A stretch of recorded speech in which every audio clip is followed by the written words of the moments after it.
In this video, let's spend a few minutes going through 10 tips that will help you do well on your FRM Part 2 exam. Let's begin with the first tip, and this is to start early. The FRM Part 2 curriculum, it has 100 prescribed readings in it. Compare that to the number of readings in the FRM Part 1 curriculum, which was 60.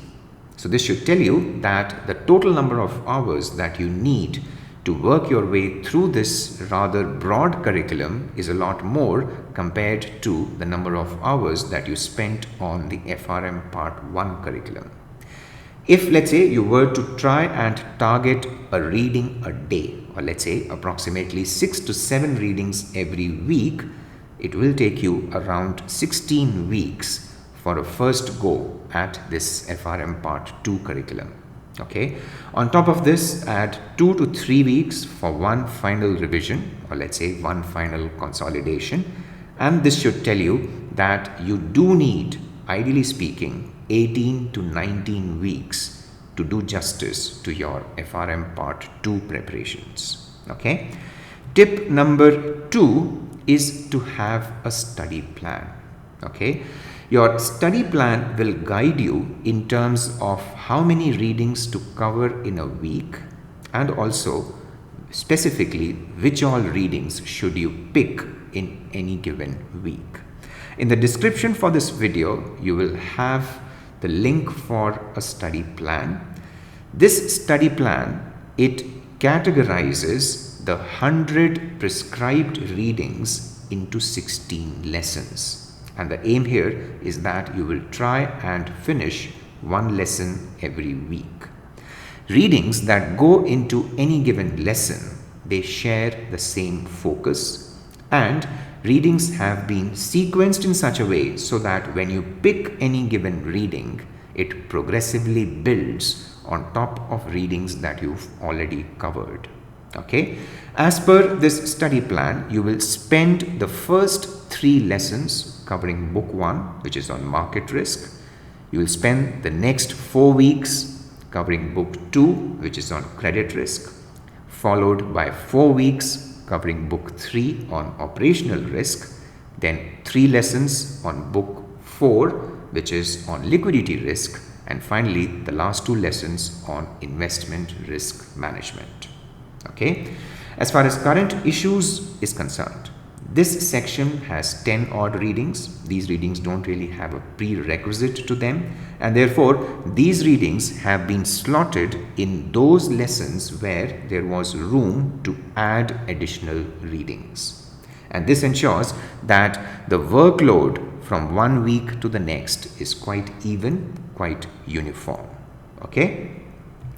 Tip number 3 is to prioritize your resources. It will not help your cause, specifically when it comes to sticking to your study plan, if you try and do every reading from every resource that you have access to.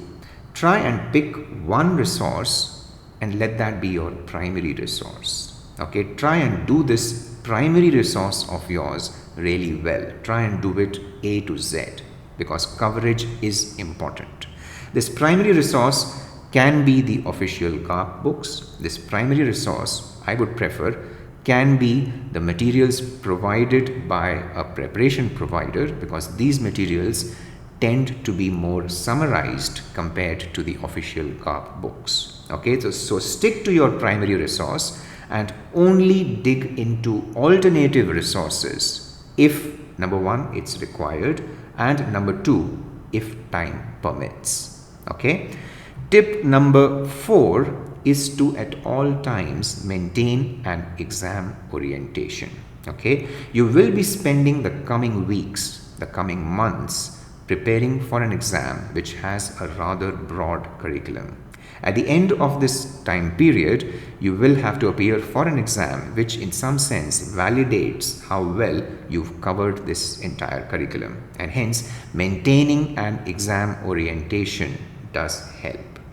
The first and a quite important step to maintain this exam orientation is to take a physical printout of the learning objectives document which is provided by GARP. This document will help you, number one, break down any given reading into smaller, more digestible chunks. Number two, the phrasing, the wording of each of these learning objectives will give you the right context, the right perspective to approach any given section. And number three, if you were to build this habit of always coming back to this document and placing a tiny tick next to the learning objectives that you've already finished, this learning objective document will help you chart your progress. You will at all times have a very clear view in terms of how much is already done and how much is still left. Okay?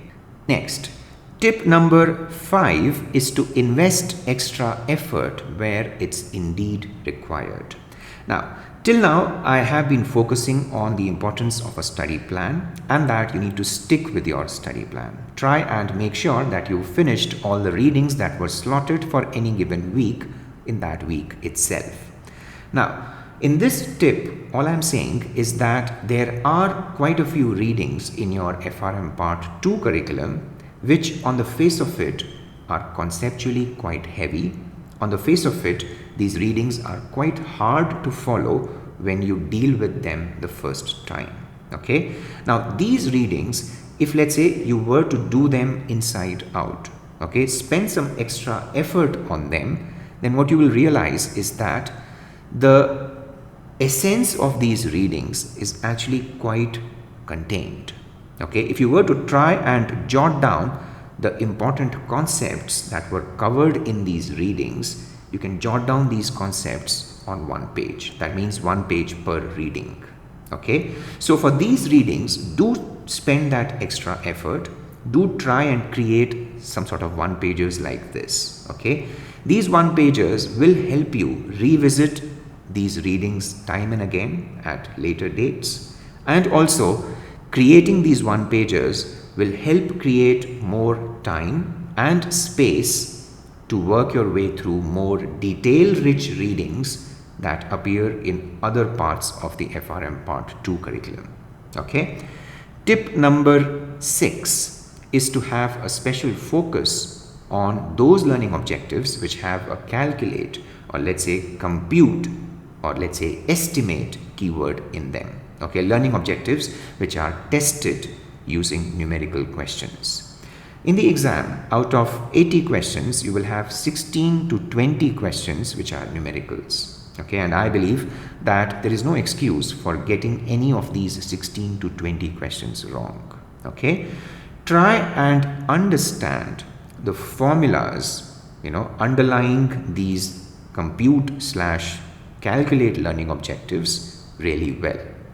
Try and practice as much as you can.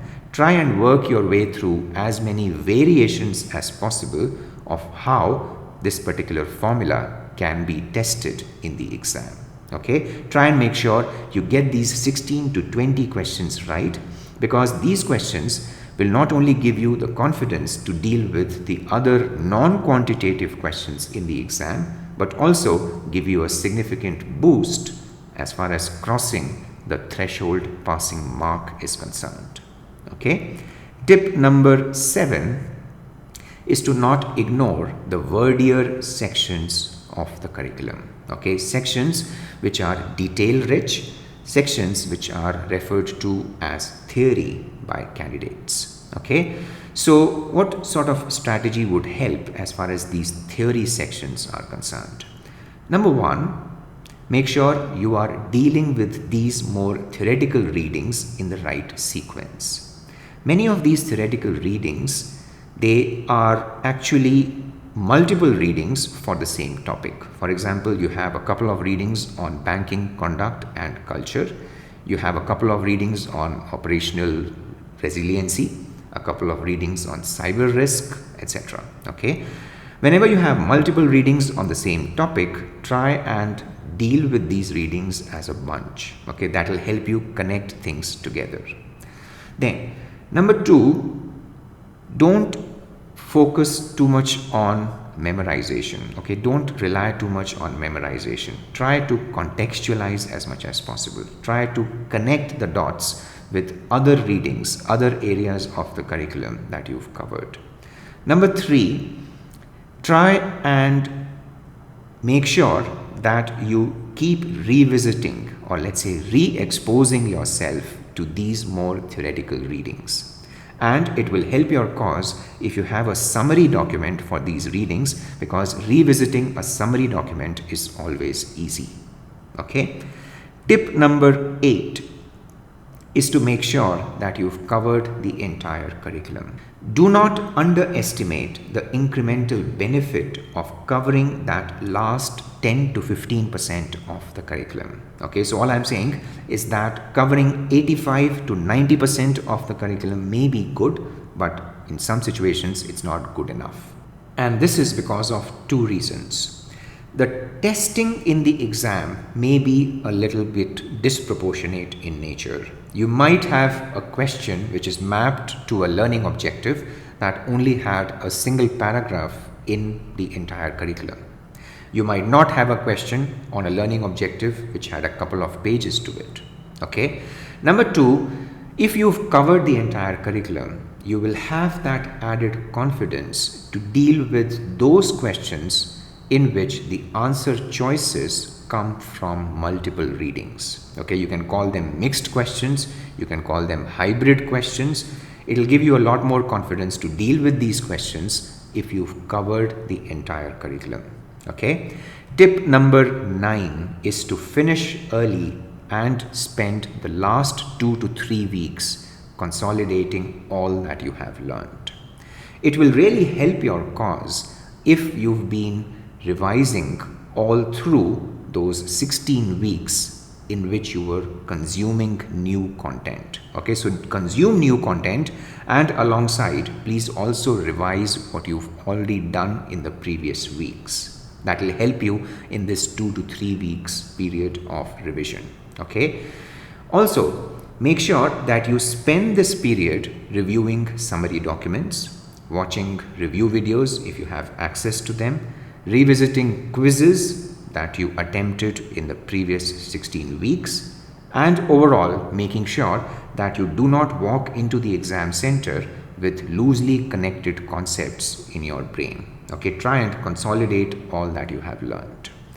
Tip number 10 is to do adequate justice to the current year GARP sample paper. Now, while going through this GARP sample paper, your intent should not be to in some sense extrapolate and maybe build some kind of picture of how difficult or how easy the actual exam will be. Okay. Now, the actual exam has, as I told you, 20 to 25% of questions which are numericals. The GARP sample paper has around 40 to 45% questions which are numericals. Okay, so the GARP sample paper is more quantitatively inclined. It's much more doable compared to the actual exam, which is more qualitatively inclined. Okay, now when you are going through this GARP sample paper, what I want you to do is to, number 1, take a look at numericals and how information is presented to you in these numericals. Okay, and this is especially important for those sections of the curriculum which involve long calculations. Number 2, if there were sections of the curriculum that you thought are less testable because you couldn't even figure out how these sections will be tested in the exam, if you do find a question on those sections in the GARP sample paper, try and understand how these questions have been phrased, how these sections have eventually been tested in this GARP sample paper. Okay, that will help you understand how other such sections will be tested in the exam. So this video was all about 10 tips that I hope will help you do the most amount of justice to your FRM Part 2 preparations and also help you pass the exam in the first attempt itself.